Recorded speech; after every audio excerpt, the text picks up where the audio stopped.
I want to welcome everyone. Tonight, we'll be finishing up this book. An international conference on the theme Karl Marx in Our Time, The Struggle for Peace and Social Progress. Berlin, German Democratic Republic, April 12th, 1983. It is a pleasure and honor to be here on this proud occasion. I bring you the warm, fraternal greetings of the Communist Party, USA, and I want to express the deep appreciation of the Central Committee of our party for your invitation to participate in this unique international gathering celebrating the centenary of Karl Marx. We want to thank the Socialist Unity Party and the people of the GDR for your splendid initiative, for your warm welcome and hospitality, and for making our stay in your great socialist country both enjoyable and productive. The true value of any science is constantly weighed and tested as to whether it is a living, growing, expanding, deepening body of thought. Does it continue to be a true reflection and expression of the ever-changing essence of reality?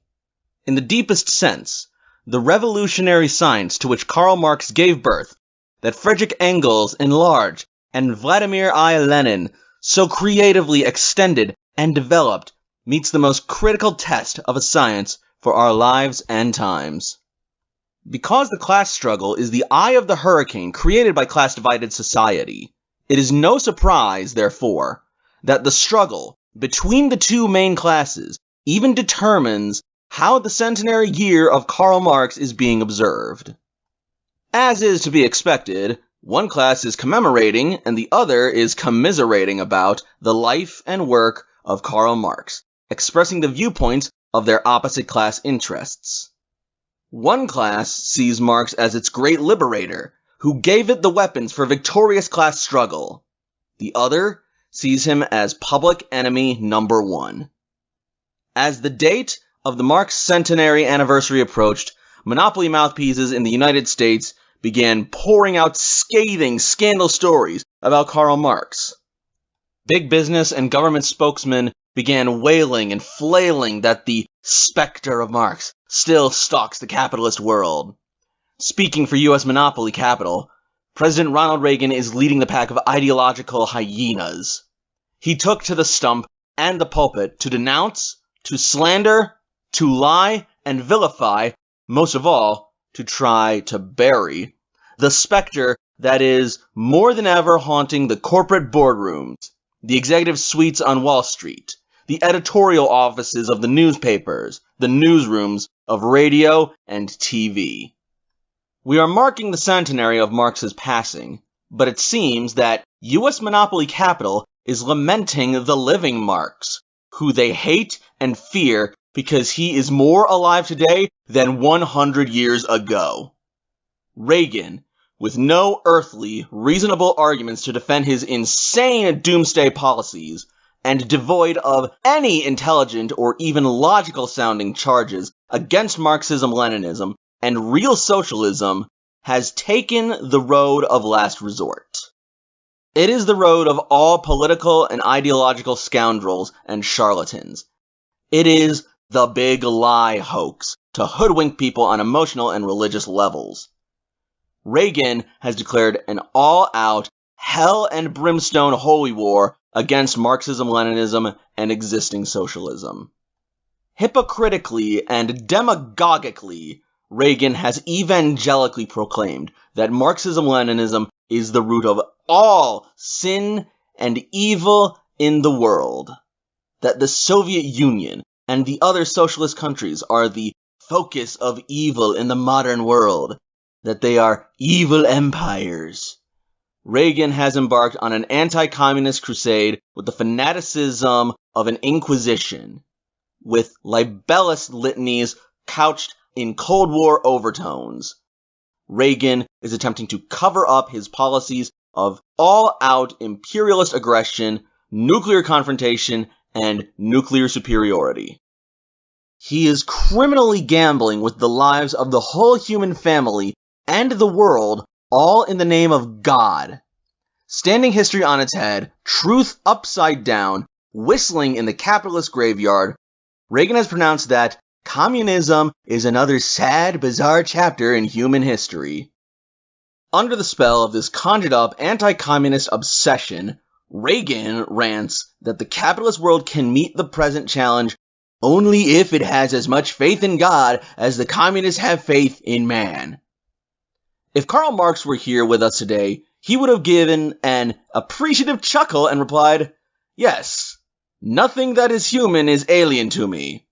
Placing the real challenge, Marx would have said, "Yes, I have faith in human beings, and I have a special faith and confidence in the working class, the truly revolutionary class that will bring about a truly humane society." I want to remind people that this book was written in 1983. And it's important. The world in 83 was a little different, but the same, in my opinion, as the world today. The class forces were still the same. And if you just take away the word Reagan and if you put down Trump, it fits in. At the United Nations 3 weeks ago, Trump declared that socialism was the enemy. And he said to the U.S. Congress that the United States will never become socialist. The Reagans may rant and rave, while Wall Street will keep denying it, and monopoly capital will keep covering it up. The stubborn reality is that our U.S. capitalist society is undeviatingly developing along the lines foreseen by Marx. This is so because U.S. capitalism is the product of the very law-governed processes uncovered by Marx. As ironic as it may seem, Wall Street and its corporate galaxies, and now Ronald Reagan, provide the most convincing testimony to the perceptive genius of Karl Marx in focusing his keen insight on the class struggle. For Karl Marx, in the overall scheme of things, the class struggle is the axis around which all other processes in society revolve.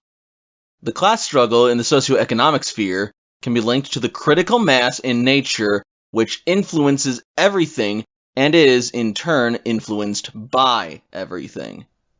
What nuclear fields of force are to nature, the class struggle is to class-divided human societies. Were they alive today, Marx, Engels, and Lenin would not be the least bit surprised about U.S. developments. They would see the deterioration and the crises as the results of the inevitable byproducts of the law-governed processes they probed and clarified. The next one, the U.S. economy. Remember, if you watch the news, every day the stock market goes up 300, goes down 400, goes up 100, goes down 600.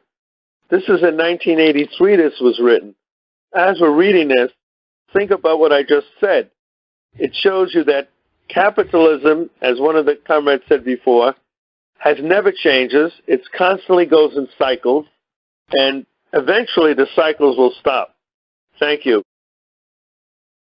The U.S. economy. The U.S. economy is suffering from a mixture of continually recurring, short-range, cyclical crises imposed on a long-range chronic decline and contradiction of the overall structural framework. It is suffering from a declining, stagnating industrial complex and a fast-decaying urban infrastructure. Translated into human suffering, it means our country is still in the gridlock grip of an economic emergency. While Reagan keeps repeating that our economy is on the mend, that we are on the road to recovery, the fact is the U.S. economy is not on the road to any solid, stable upturn. In fact, for the American people, it is another continuing Great Depression.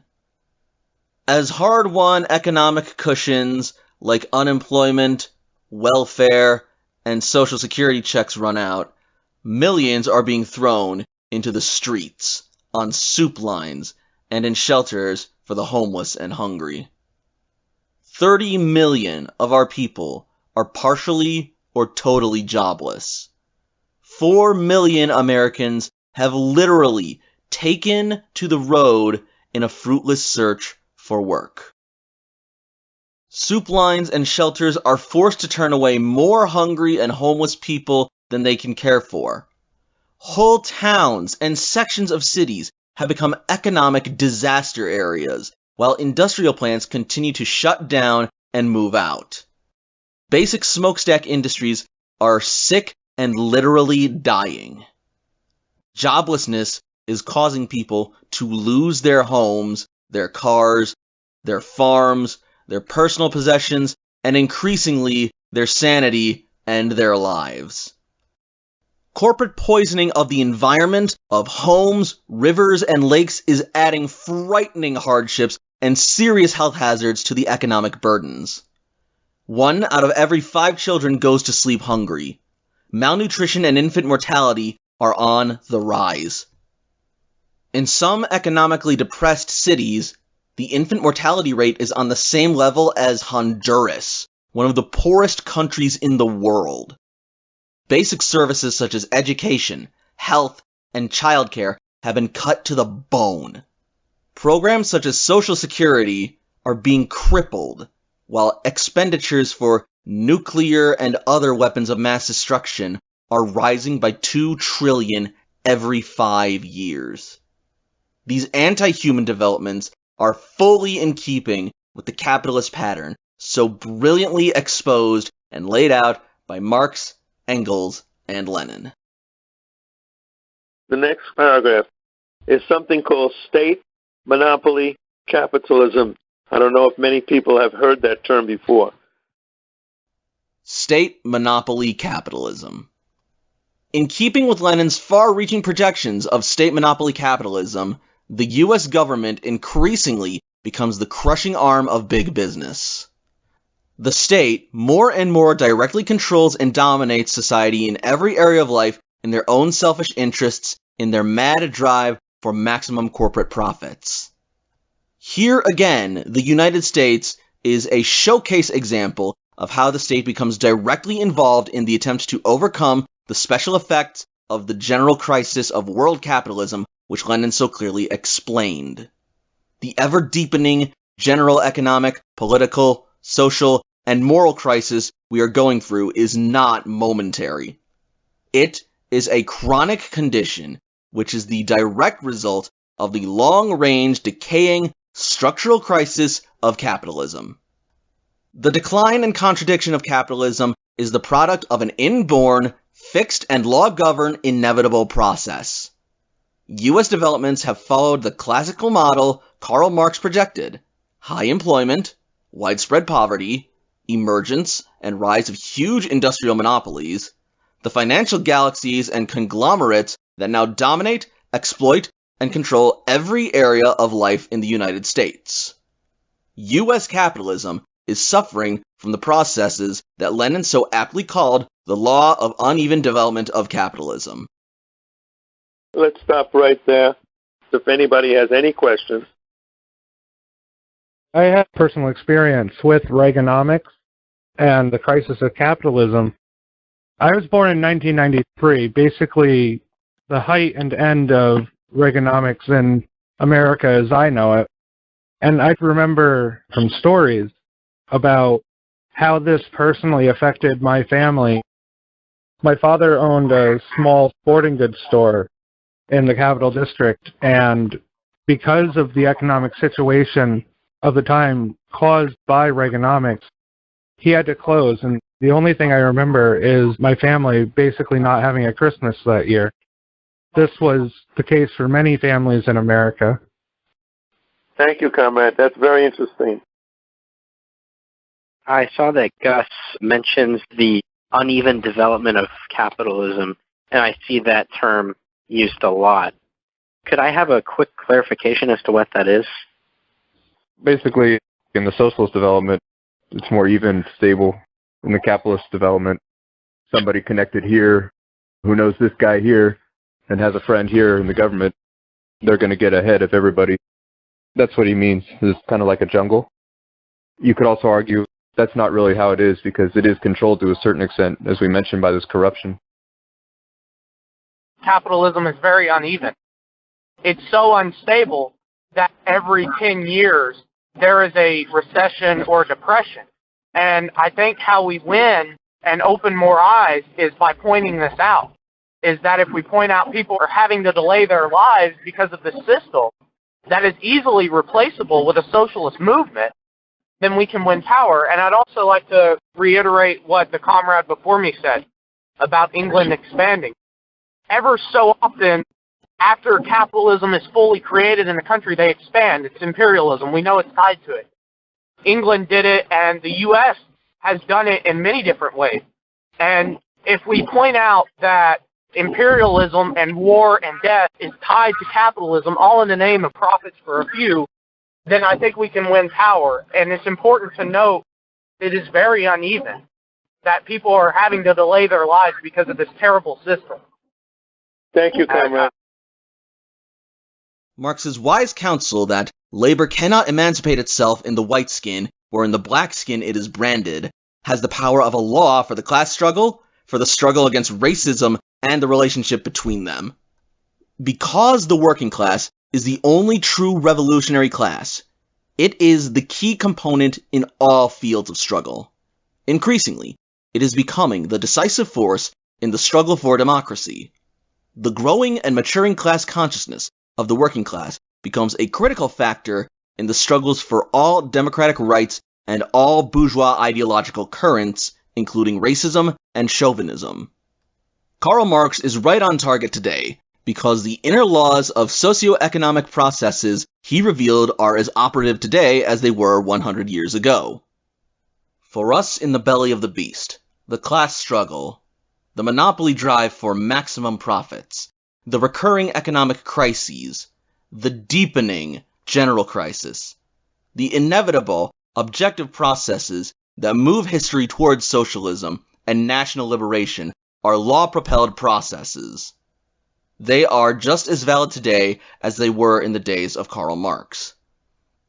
It is quite understandable that the ruling class ideologues reject all concepts of law-governed processes, because for capitalism, they are the objective rails leading in only one direction, to the garbage dumps of history.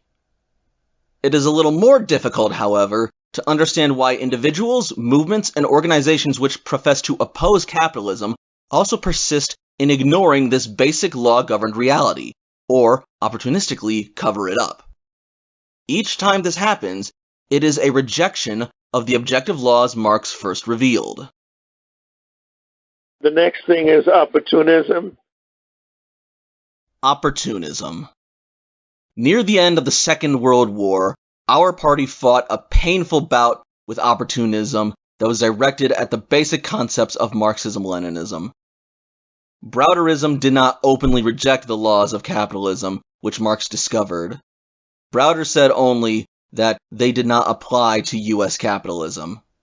He theorized that the United States and the world had so changed that one could actually convince U.S. monopoly capital to voluntarily give up some of its stolen wealth in the interests of the nation and the people. Browder concluded that Marxism-Leninism does not apply, that there are no precedents in history, or in the Marxist classics, which give us the answers. From The Communist, February 1944. Browder claimed, old formulas and old prejudices are going to be of no use whatever to us as guides to find our way in the new world. We must be ready to sacrifice our prejudices, our ideologies, and our special interests. Class divisions or political groupings have no significance now. January 1944. In other words, the class struggle, Marxism-Leninism, class partisanship, and the Communist Party had become, in Browder's fantasy world, obsolete. Browder's idea of an exceptional ruling class and capitalism was expressed in his statement that the decisive sections of American capitalists have abandoned the old policy of hard-boiled reaction and imperialism, from Political Affairs, February 1945. And finally, as is always the case with opportunism, Browder reached the bottom of the barrel when he came up with, "Here we are in the United States. We, who are proud to consider ourselves disciples of Lenin, are in practice collaborating with capital and firmly denouncing those who advocate a class war against capital in the United States." From Political Affairs, January 1945. The Cold War dramatically punctured that opportunistic illusion. As is to be expected, the ideas of Marx prevailed. The laws of maximum corporate profits, of the class struggle, of imperialism. Marxism-Leninism will triumph. Friedrich Engels said that opportunistic deviations from the path of the class struggle are usually accompanied by a rejection or revision of the objective laws of capitalist development. Opportunism is a negation of the Marxist concept of law-governed processes, replacing it with subjectively motivated actions and policies. This is a convenient cover because a Marxist-Leninist basing oneself on the science must keep abreast of what is new and must reflect on and respond to all new questions. But the science of Marxism-Leninism makes it possible not only to see what is new, it is also a guide that tells us how to look at what is new. Here, Opportunism and Marxism-Leninism part company. Capitalism gives rise to new phenomena, but the new never replaces the basic essence of classes, class exploitation, and the class struggle. These are constants within capitalism. As long as there is capitalism, the new situations will never be able to develop outside of the class reality. The new will not be able to exist alone or to ignore the system of class exploitation and the irreconcilable class antagonisms. The new will always develop within the general arena of the class struggle. In all situations, opportunism maneuvers to take the new outside of this class framework. Opportunism is a negation of working class partisanship by replacing it with concepts of class collaboration and class partnership. Opportunism is a negation of the objective laws that sustain the class struggle on center stage and the special advance role assigned to the working class. In its basic essence, opportunism is an accommodation to the pressures of the class enemy. Furthermore, the accommodation is always at the expense of the working class. To go back to the part on the boom-bust era that we're in now is also like we were in at this time in '83, although in a different spot of the curve. I think we have to remember a lot of thinking went into this, and Gus Hall was great on being able to have a political economy critique on the society at the time. He was really good at that, and it's something to learn from. Thank you. The recurring theme that I keep seeing the more I study Marxism is that the more things change, the more they stay the same. Same crap that Lenin saw and we've still got. The same crap that Gus Hall saw in '83 we've still got. And I think the question is, okay, so there are all these problems with capitalism, but somehow we've got to get people to jump from observing the problem to agreeing that Marxism-Leninism is the way out of the problem. Because as it stands, a lot of people still fundamentally believe in reformism and all this stuff. They're stuck on the idea, as articulated by Margaret Thatcher, that there is no alternative. And I don't know how we get past that. That's the challenge. Thank you. I listened to a lot of what the comrades had to say about being born in an era where Reaganomics was at the beginning. It was very young at the time, and not being able to explain it to people.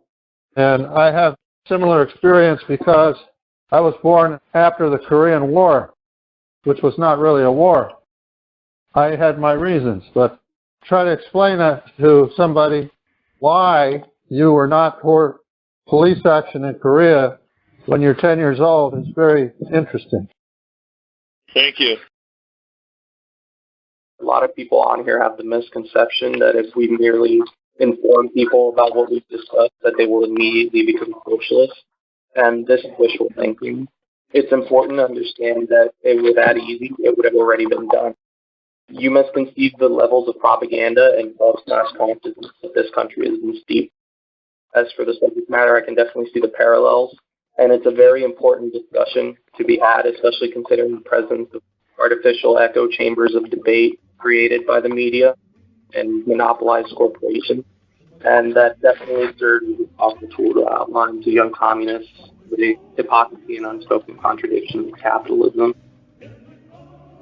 Okay, comrades, we're going to call for an adjournment. I want to thank everybody for taking time out of their busy schedule. Good night. Thank you for watching this full-length class from the People's School for Marxist-Leninist Studies. For more information, or if you're interested in attending classes, visit our website, check out our YouTube channel, or email info@psmls.org. If you'd like to support us, our partner publishing house can be found at newoutlookpublishers.net.